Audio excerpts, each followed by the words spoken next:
as promised in the last video, I hadn't actually, I made the drawer seat thing that I made, and as promised in the last video, I finished off this drawer saying it was going to be a floating seat, but I never actually sat on it. I have no idea why I forgot to actually film that, so I'm going to be filming it now. So basically it's already partly pulled out. I put a bit of white chipboard on top of it because otherwise I'm just going to end up falling in the actual drawer itself because I haven't made the top seat bit, but let me show you. Fully extended.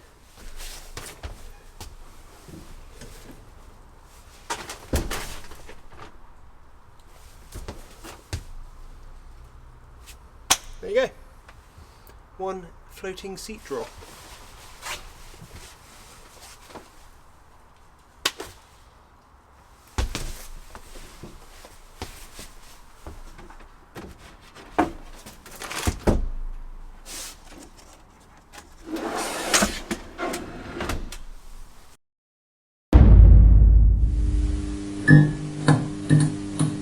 Welcome back, my DIY nomads. I hope all you guys are doing really well today.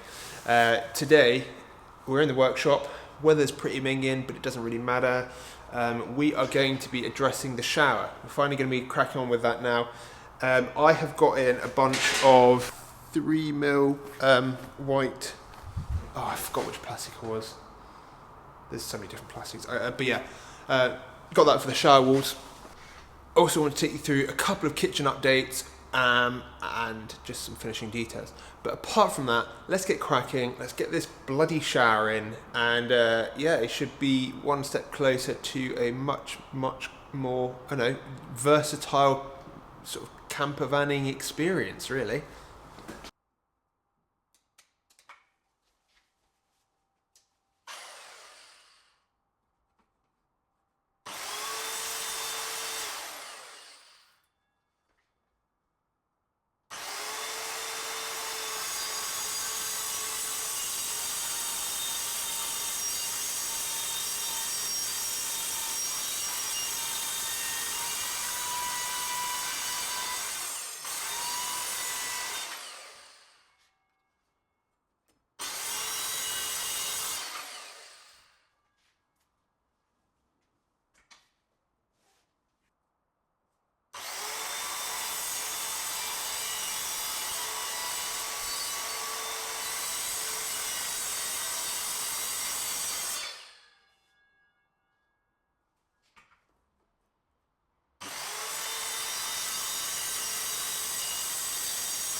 I can't stress how important safety gear is. It honestly, like, I don't care how, like, whether you think you feel like you look like an idiot, whether you think it's too expensive. I would 1000% recommend you get this stuff before you get any actual power tools. This is priority number one. And a perfectly good example is what's just happened to my forehead. You see that cut? Oh. That was from a tiny piece of plastic that just flew off from me cutting that stuff. Imagine if that went in my eye and I didn't have my safety goggles on. That would be a very bad day. I might even potentially lose eyesight in one eye. If it's enough to cut me like that, then it's enough to do some serious damage to your very sensitive eyeball. So very, very important. We've got all of the pieces now cut out. This is obviously, here's one side, you can see the curve there. This, here's the other side, there's the other curve to conform to the top corner of the van. This piece, as you can see, is much longer than the others, and that's because it goes up against the back wall of the shower and follows the edge of these side pieces and curves around and goes all the way to the top edge there. And then we've got the little final thin piece that goes in this area just here. I have very roughly boarded out the area. The next step now is I've cut out the walls, plus obviously the bit that sweeps around becomes the ceiling. Shower tray is on its way. Now obviously condensation, water vapor, any moisture like that in a camper van is a bit of a risky sort of thing because you don't want it getting into anywhere where you can't dry it out, clean it out, get rid of it, because it might lead to rot. So shower is obviously a little bit of a nervous area. With the shower tray, we've got the walls coming down and meeting the shower tray and then using some sort of like silicone sealant to join them together, and that's hopefully going to stop the water getting around. I don't 100% just trust that that's going to be the be all and end all.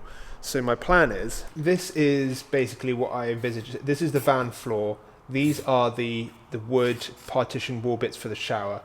I want to take a piece of plastic, like a plastic sheet, and I want to basically put it inside the area to fill it up so it's like almost like a little plastic bucket. Then I want to put the shower tray on top, and then the walls that I've cut out I plan to bring down to here. So before, without that plastic sheet, my worry was that even with the silicone sealant in these edges, the water might drip down, leak through and get onto the subfloor where all the wood and everything else is there and potentially cause rot. By adding this extra sheet of plastic here, the water would have to somehow get past that bead, go up round here, then back down to get to the subfloor. Now there's going to be obviously the runoff of the shower. So my thought process is that I put in the sheet, put in the shower tray, drill my hole, and then properly seal it all up. So if water does somehow get beyond this bead and get behind and underneath the shower tray, it might end up pooling, but it will end up leaking out of this hole as well and ending to sort of like, it will just exit the whole system, and I should keep everything dry. You know me, I love recycling. This plastic arrived the other day. It's like quite a good thickness, and it was just covering something up. There's no holes in it, so I cut out a square of it. This rectangle, sorry, will go into the shower tray and provide that last line of defense.